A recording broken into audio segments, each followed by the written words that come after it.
So we're doing the blog again today. I don't know what the traction on this is actually going to be. One person commented that they agreed with my assessments about needing to control the conversation or try to regain the conversation on fart fetishism. So the media and other opportunistic sources are not just talking about our fetish when they have no genuine interest. But I'm not sold that the fetish community even wants to be a community. I feel like most of them just want to stay in the dark and just talk about sharing pornography. Oh, do you have this clip? Do you have this clip? Have you seen this model?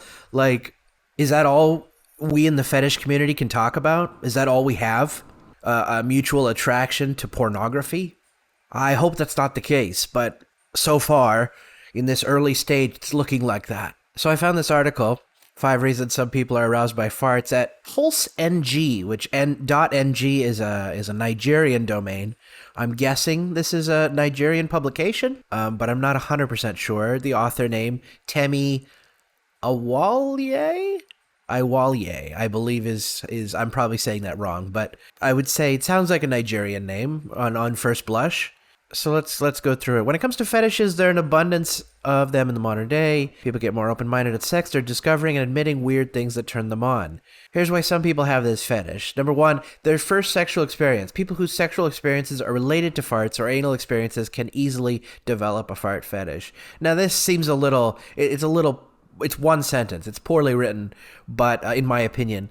But it is, I think, on the base level true.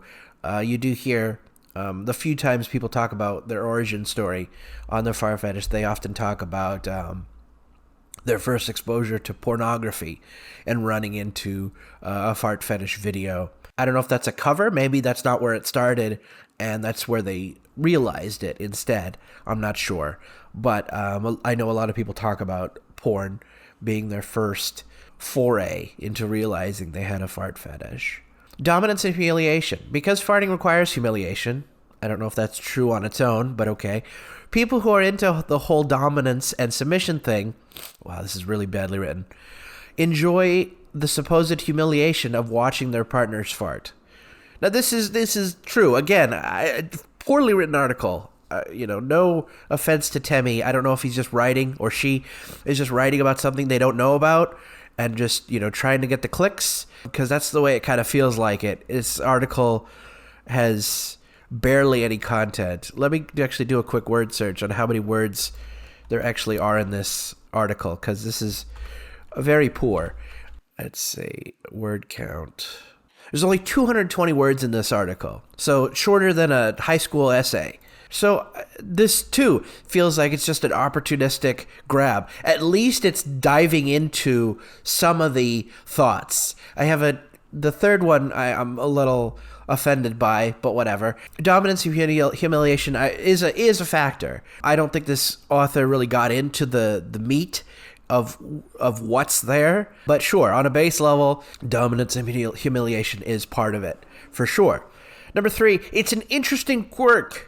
Now, this I don't know if I agree with. Maybe some people are like this. To some people, the more disgusting and nasty the sex is, the better. Some people would prefer you fart on them at various times during the sexual encounter. This may be the case. I don't see this very often. This isn't my community or people I come across that I know of anyways. But yeah, I suppose, it is quirky. I don't know if I agree fully with that, but there it is. Intimacy and vulnerability. People hardly fart in front of each other. Those who are paraphiliac get aroused by the level of openness and trust. Could be. I don't know about that one either. I usually farts in non-sexual settings make me uncomfortable. Make me, withdraw a bit, because I don't know, maybe I feel like I'm being exposed if I overreact, but then you could also be exposed by underreacting, right? That's what high school is all about. They always find your weakness and they exploit it. That's what friends and bullies and the like do, I suppose. And anal fixation, number 5. Being fixated with the backside can make any sound that comes out of her quite attractive. That felt like she was reaching for one more, so she had an article of 5 instead of an article of 4. It's okay. It's all right. I mean, anal fixation, obviously. I mean, it's obvious there's an anal fixation that probably could have been put in one of the other categories to pad out the actual article instead of writing its own one sentence, explanation. Paraphilia is gaining popularity in porn industry and other sites like OnlyFans. Farting is becoming a fast fetish with men paying to watch women fart, and one cannot help but remark how unusual this is because not long ago it was embarrassing to fart during intercourse. And that's the end of the article. Like, very, very poorly written. I'm sorry to call out Teamy, and I'm not. It's just poor. It's just very poorly written. It's written by someone who doesn't know what the fuck they're talking about. And this is what I'm talking about. Like, this is all that's out there for fart fetishism. This is, if you're looking for some kind of academic article or some kind of community gathering, you're not going to find it. People are just talking about porn or the mainstream articles or whatever these are. I guess it's more mainstream than fetish porn. They are just being opportunistic. They're just trying to get clicks from people who are looking for information. But we need to put good information out there. But it doesn't seem like anyone wants to join me on this mission of being out with your fart fetish. Like, I'm not saying it's easy. I'm not saying it's gonna make things better. But I feel like we have a responsibility to this fetish to try to cultivate a community, to find people and like have an actual community. Again, not just people sharing their fart fetish material that they purchased. I was going to go over the reality star who sells farts in jars, but what the fuck is the point? You know what the story is. Fetishists, maybe they're not even fetishists, but I'm not one to kink shame or hate on people's kink, but if you're buying, like, she went into NFTs after this because of her excessive farting has brought her to the hospital. So now she's moving into NFTs. The people who buy these things, I can't think you're making a sound financial decision in doing so. I hope you have a lot of disposable income to buy these $1,000 fart jars, because what are you gaining? Unless it's like the podcast where you're attempting to curry favor with a pro-dom or, I guess, an OnlyFans creator that you think if you spend enough money, maybe she'll actually have a relationship with you. But that's very unlikely. And how many people are buying the jars? Only one of you are actually going to get the relationship, right? You think she's going to, like, be poly with a bunch of internet guys? I don't think so. But what the fuck do I know? Yeah, I don't want to cover this shit. It's bullshit. She doesn't need any more fucking publicity. Fuck her. Let's see if we could do Mark's case study. Only 11 pages. Olfactophilia is a paraphilia where individual derives sexual pleasure from smells and odors. Given the large body of research on olfaction, it's not olfaction? Olfaction. It's not surprising that in some cases there should be an association with sexual behavior. As Bieber, 1959, noted, smell is a powerful sexual stimulus. Furthermore, the erotic focus is likely to relate to body odors of a sexual partner, including genital odors. One subtype of olfactophilia is eproctophilia. This is a paraphilia in which people are sexually aroused by flatulence. Therefore, erectophiles are said to spend an abnormal amount of time thinking about and farting and flatulence. I take exception to what an abnormal amount of time is, but here we are. And have a recurring intense sexual urges and fantasies involving farting and flatulence. To date, there's been no academic or clinical research into eproctophilia. Therefore, the following account presents a brief case study on an eproctophile, and given a pseudonym Brad. Brad gave his full consent for this case study to be written up on the understanding that he could not be identified, and that was guaranteed full anonymity and confidentiality. Brad is a 22-year-old single man from Illinois. This date is 2013, so Brad is now 13 years older. What is that? 35, so Brad is about my age. Brad first approached the author following the publication of an article about eproctophilia on the author's website, blog. Brad initially posted a comment in response to the article and admitted in the response that he was an eproctophile. In fact, Brad's opening comment was, "I am an eproctophile. I'm not ashamed of my interest. Mind you, I don't tell people what I'm into any more than I discuss any other sexual matters in public." Now, here's the thing. Some guys do talk sex in public, though.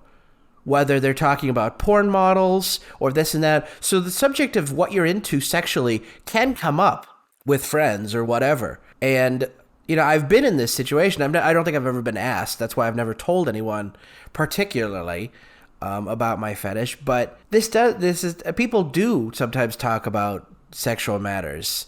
Maybe not in Illinois. Maybe that's a more prudish area. But Los Angeles, Boston, probably New York, I think people do talk about sex in public.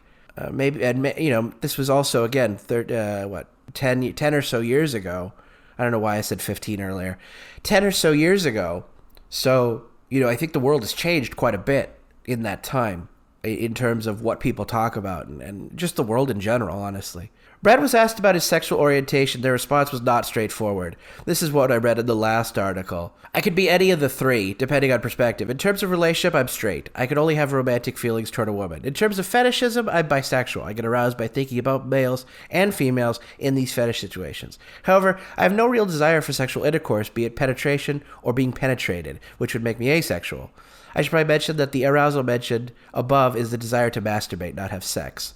So that's me, other than the arousal to men. But prepubescent times, I did fantasize about men using either movie material or other things to have fantasies, such as I know I used GoldenEye as a fantasy in my early days when Bond would run into Alec Trevelyan on the satellite in Cuba, and he would call down Valentine to land his ass on Bond's face and start farting him out, essentially, to death. Death was a big thing in my fetishism. I don't know if that was associated with the actual release of orgasm or what, but for many reasons, death became a big part of both my stories and my fantasies when I was younger, and not so much today, but throughout my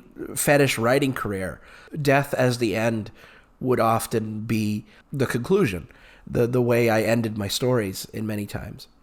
Brad was asked about his first experience with aproctophilia. He claimed that compared to other aproctophilias who had colorful first experiences, that his experience was more tame than most, which was disappointing in a way. Brad recalled that in middle school he had a crush on a particular girl. He thought she was the most beautiful thing he had ever seen. She was very athletic and ran 10 miles a day, was fit and toned. She was also sweet and shy and very attractive. When talking with his friends, Brad recalled one time that mentioned that the girl he had a crush on farted in her science class. As Brad said, this blew my mind. Prior to that, I'd never really considered it. I knew by simple biology that girls farted, but hearing that the girl I had been fawning over was capable of such a thing sparked a strange interest in me. So I don't have any experience like that. Everything from me.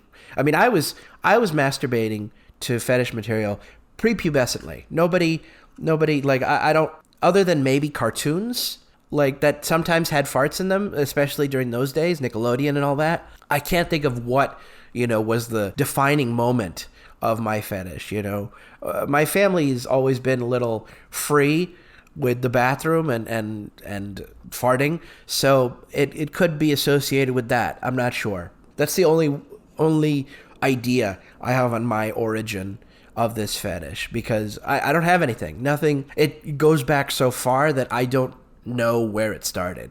I can remember moments of when I was masturbating or thinking about fetish stuff when I was a kid, first grade even, as early as, but I don't know why it started or for what reason. What was the inciting incident that brought this fetish about? Brad first engaged in a proctophile act around the age 16 or 17. He was with a male friend, and up until that point, he'd considered himself heterosexual. This was until he heard his male friend fart in front of him. Brad recalled, it was rather appealing in sound. I found myself fixating on it. At first, I didn't want to admit that I was into farting, but eventually I decided to experiment. I set up a bet at some point and intentionally lost, with the wager being the right to fart in the loser's face for a week. I continued to lose such bets once every few weeks for about 2 years. Brad was asked about his thoughts surrounding aproctophilia. He claims to enjoy everything about it and had experienced it directly. I'm not sure how graphic a detail you would like, but I have had my face farted on by both men and women at point-blank range. I like the sound and the smell. The worse, the better. In terms of sound, I prefer a deep bubbling sound. In terms of smell, I like an acrid sulfur. I prefer the farter to be clothed. I don't particularly like seeing the anus open. It's not revolting to me, I just prefer fabric for 3 reasons. Firstly, the sound tends to be better with fabric, particularly jeans or nylons. Second, the smell lingers in cloth, whereas in nude it's a relatively quick blast of smell. Third, I like the look of the butt cheeks better when they're defined by fabric. Brad was specifically asked why he preferred sulfurous farts, and he said they tended to be the strongest and most disgusting. In fact, Brad said that the more disgusting, the more I like it, as it heightens a sense of duality. The more disgusting the fart and the prettier the lady, the more of a schism it is between the societal expectation and the reality. As for men, it's simply more dominating for it to be a really gross fart than a mild poot.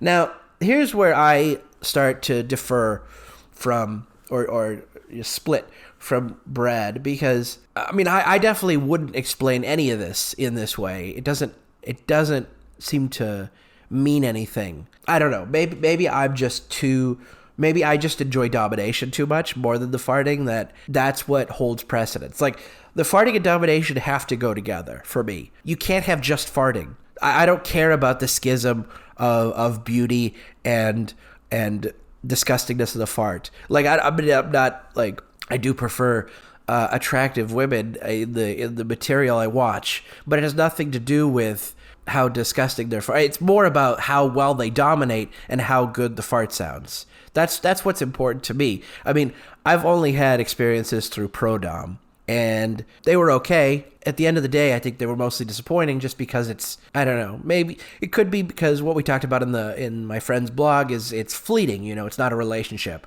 I'm not sure if that's the case. I think it needs to feel like a real situation. It needs to feel dominating. It needs to feel like it's actually happening. If I'm play acting a role play and the role play is not even fun, like, what is it? What is the point? If someone can't be like explicitly cruel and indifferent and whatever, it doesn't do anything for me. You could fart all you want, but if it's just someone farting at a camera or whatever, it doesn't matter. Even just farting around the house, none of this gives anything to me. It's not a domination situation. For me, I've always, when I talked about the GoldenEye fantasy before, for some reason I really associate the hero losing with my fantasies. The good guy losing in my fantasies is a lot of what I get. Some people write stories about people who deserve punishment. They mistreated a woman, they called her fat, this and that. Oh, now they're going to get farted on. For me, it was never that way. I liked the aspect of an innocent victim falling victim to fart fetishism, fart torture. That's what I was into for whatever reason. I don't know why. I couldn't explain it to you. But that's what I always saw. Bond being the hero of GoldenEye, losing to Alec Trevelyan, that kind of thing. Brad was also asked how he met like-minded people that shared his proctophilic interests. He said that there were several online forums that catered for interests related to proctophilia. Although he was happy to engage in online communication with other proctophiles, he had no desire to meet them in person. This is a problem. This is the problem I'm running into. I don't really need to see people in person, but most people want to be like Brad. They don't want anyone to know about their fetish. They don't want anyone to have any idea who they are or what they like. And how are we going to improve fetish perception if everyone is like this? How are we going to help people understand this fetish and what we go through if we don't try to expose ourselves and show ourselves for who we are? Normal people. Continuing to be a pseudonym and to not talk about it, this is just increasing the mystification and the mystery around it, and people don't understand what this fetish is. And they can't understand it because nobody who has it wants to talk about it as themselves. They want to be a character. In order to engage in proctophilic acts, Brad said he would have to explain his fetish to his significant other and hope they would be willing to do it for him. Brad was also asked if there was any difference between men and women farting in his face and whether male farting aroused him in the same way as female farting. He responded more or less yes. It's slightly different as it's slightly different mindset. It's more about domination with males as they don't have the dainty expectation to break. See, I don't agree with this. He only associates domination with males, but I don't. For me, female domination is much more important. And I don't want males in my farting fetish at all. They can do whatever the fuck they want. I just don't want them in my fantasy, in my fetish. Yes, I did fantasize about men farting prepubescently, before I was in junior high. But for me, it's female domination. And I hate that Brad is the only one who is a fake person, is the only person who is explored in this fetish, is the only person whose story we know about, and we don't even know who the fuck he is. Brad was asked whether he was more sexually aroused when engaging in a proctophilia sexual activity than engaged in normal sex. He said that he may be technically asexual, as he had no desire for actual sex, as he preferred masturbation to sexual intercourse. This is me. This I agree with. He's also questioned the extent of which the proctophile acts were masochistic. He responded, "Sometimes one of my more common fantasies is to receiving a fart as a reward for completing a task. I play a video game, for instance, and one includes me helping a girlfriend solve a puzzle in a game. Then, while still playing, she tells me to get ready for my reward and lets one rip. There's an idea of subservience, not necessarily masochism. And an idea of being there without being the focal point, where she lets me smell her farts and rub her feet and cuddle up and such without fussing too much over me. I enjoy all aspects, really, from the S&M standpoint, in which someone dominates me by farting on me, to the subservient aspect of being a pet or an article of furniture, in which she isn't particularly dominating, just coexisting, to the aspect of dominance for myself, in which I learn her closely guarded secret of what her farts sound and smell like." See, this is the part that's like, it reads like a fucking Disney film. Her closely guarded secret of farts and sounds. I don't know. I take exception to a lot of this. I mean, it's his experience. I'm not trying to diminish his experience, but I don't think he should be the only example of the fetish. I don't think Brad is the only case study we should have on this. And that we're done. We got Brad. We're done. We know all we need to know about a proctophilia. Like, the aspects of being an article of furniture, that's like objectification. But he's basically blowing past objectification, as he wants to be in the couch. He wants to be the furniture. Almost like an inanimate object. Like, he just wants to be inanimate, to kind of be a voyeur and a sniffer, I guess, in the world around him. He doesn't want to be actually dominated or controlled or tortured, which is what my fantasies are all about. That's all I fantasize about. Brad was asked whether he got any sexual pleasure from farting on other people or was only the act of receiving. He said he preferred receiving, but he wouldn't be opposed to giving should he have a partner who wants it. He said he didn't have any real desire doing so, but it would sexually arouse him to know they liked it. In this instance, Brad said it would be more that he was pleasing his partner than how he was pleasing them. One of the more interesting things that came from interviewing Brad was he was very forthright on what he believed about a proctophilia and others people's perception of it. He said, "Allow me to shed some light on why farting of all things is sexually interesting to us." See, here we go with him trying to talk for the community. And I really hate that. I really don't like that, because he doesn't speak for all of us. He doesn't speak for the community at all, I don't think. He speaks for him, and that's fine. But don't try to spell out all of us in your fucking explanation. And this pisses me off. First, let me mention that we are not all sexually attracted to flatulence per se. We are attracted to the person releasing the flatulence. I don't know if that's true. Unattractive people farting to us is like seeing unattractive people having sex for you. That's a fair assessment, I suppose. He went on to say that proctophilials are aroused by the idea of dominance, and that by being farted on, they are being put in their place, much with any sort of S&M type of fetish. For others, myself included, it's a matter of duality. Social norm dictates that people in general, particularly females, do not fart in public for others to hear. To see a beautiful, delicate lady passing wind is a breach of those expectations in a profound manner. That a beautiful woman is capable of producing a disgusting sound and smell is what attracts us and makes us want to experience it. It can only be a matter of humanization. Again, social ideologies tend to place the beautiful, particularly women, on a pedestal of what makes a conceptual or archetypal woman. To hear her pass wind is to hear an admission of humanity, that she is the same as the rest of us. It is to learn her dark secret, the sounds and smells of her uncontrollable biological functions. This is more of a dominant matter, as it's more about wrenching her humanity into focus while society attempts to hide it. This is bullshit. Therefore, it's not always a matter of female dominance. However, due to the internet pornography market, most producers choose to follow the dominatrix stereotype as a reliable source of income and a familiar, sexy medium. This is actually not true anymore. There's a lot of girlfriend experience type farting material made. I find domination content hard to find, in fact, because most people are doing this, girlfriend experience farting around the house, whereas domination's getting harder to find because everybody's moving away from that, it seems. Brad was asked if he experienced any sexual pleasure from watching eproctophilia videos, such as those on YouTube. Given that smell is such an important part, I was interested to know whether secondhand sources were less arousing. Brad responded that he does get sexual pleasure from watching such films. In fact, he added, while smell and the tactile sense of face sitting is important, sound is also another important key factor. Being able to see that girls do fart or sort of live the fantasy out vicariously is what I have to do. I suppose vanilla porn could be a good analogy. The physical sensation of sex is obviously very important. People still get aroused watching porn even though they can't feel it. And I think it's this exact same way with myself. When watching pornography, it's more the thought of it. Brad was also asked if he had any other interests and fetishes and said that there were 3 specific things that he liked that turned him on sexually. Although he said he was not a fan of scat, the first one appeared to be related to corporophilia, as he reported that, I'm into seeing attractive people, mostly females, pooping their pants. It has an obvious relations to the matter at hand. I don't agree.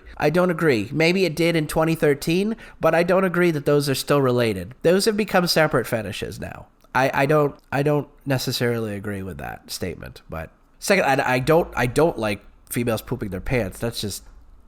I just find that gross and messy. Like, similar to, like, when you blow your nose and you got mucus on you, it's fucking disgusting. I hate that. Secondly, he said, although it was not fetishistic in any way, he loved giving foot rubs to people he was in relationships with. He claimed this behavior did not really sexually arouse him, but he simply liked female feet in a platonic way. I don't know what the fuck that means. He described female feet as cute, and he had a strong desire to massage them. That's a fetish, my friend.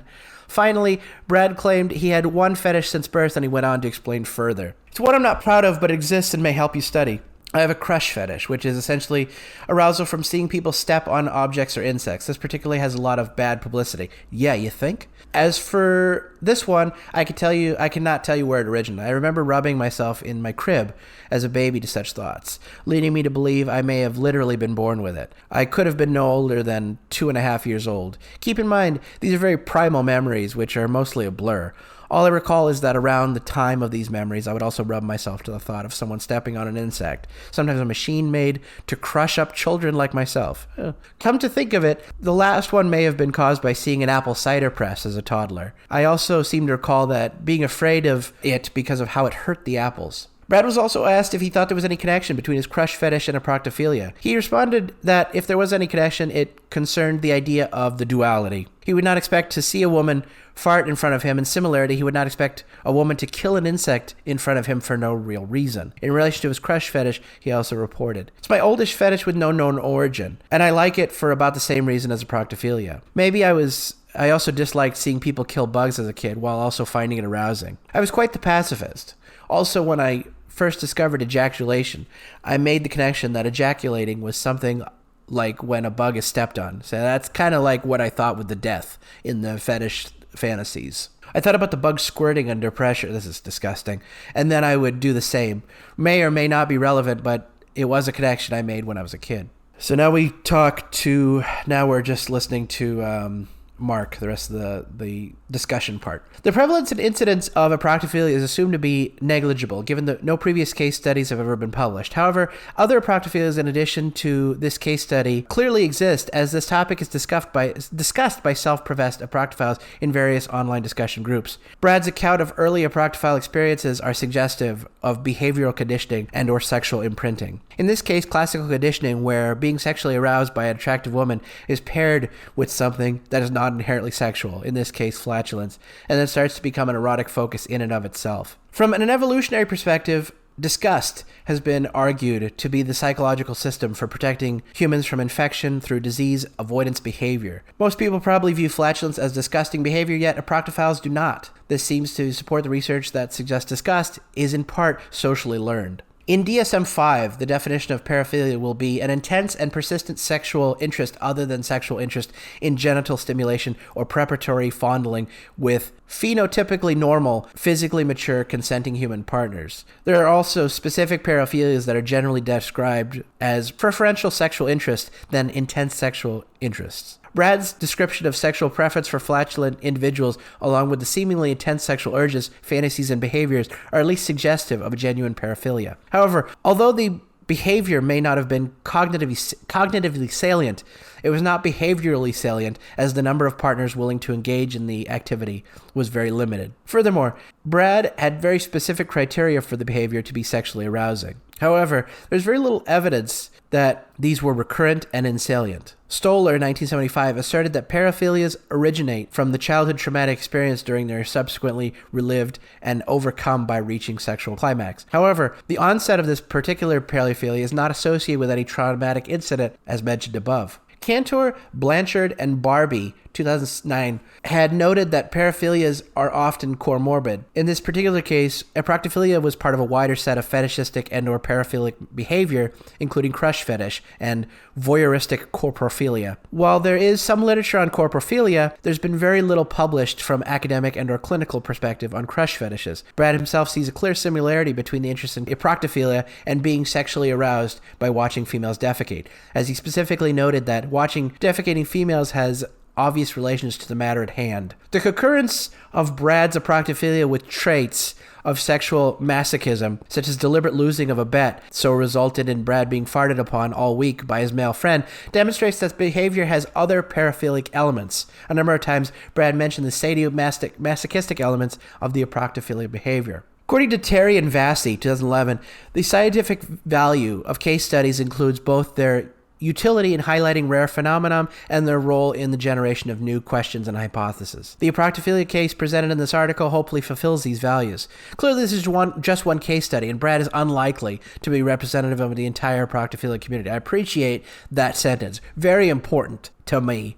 Other developmental routes into eproctophilia may be possible. Further research is needed to assess the extent of which the case study is representative of eproctophiles more generally, and whether the etiological and developmental pathways are more complex than described in this instance. This particular case also highlights the need for further research into crush fetishism, as there's no empirical data on this type of fetish. Finally, the article also highlights the importance of the internet in recruitment of people with the psychological paraphilic or fetishistic behavior for academic study. Over the last decade, there have been a number of studies that have reported paraphilic behavior using online methodologies, such as studies in zoophilia, feederism, hypoxophilia. Without the internet, it's unlikely that present case studies would have come to light. The person would have not have been able to contact the researcher, and the researcher would not have been able to carry out the interview online. The online medium appears to be a particularly good medium for collecting data on unusual sexual paraphilias and fetishes, as online data collection is much better for collecting sensitive compared to offline methods.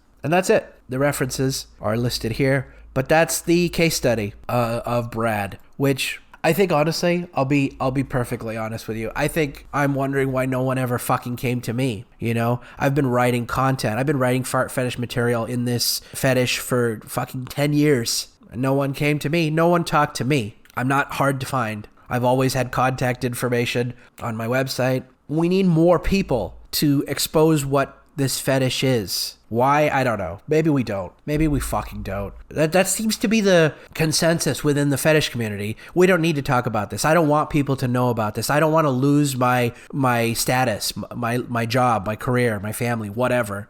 You know, that's all fine.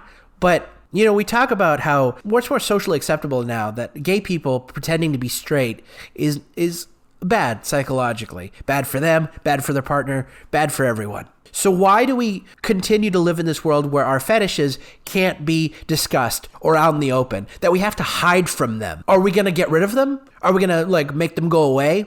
If not, then why hide? I don't understand. I get not wanting to lose your job. That's a shitty situation of society. But anyway, that's the end of this episode. Hopefully we'll catch you on the next one.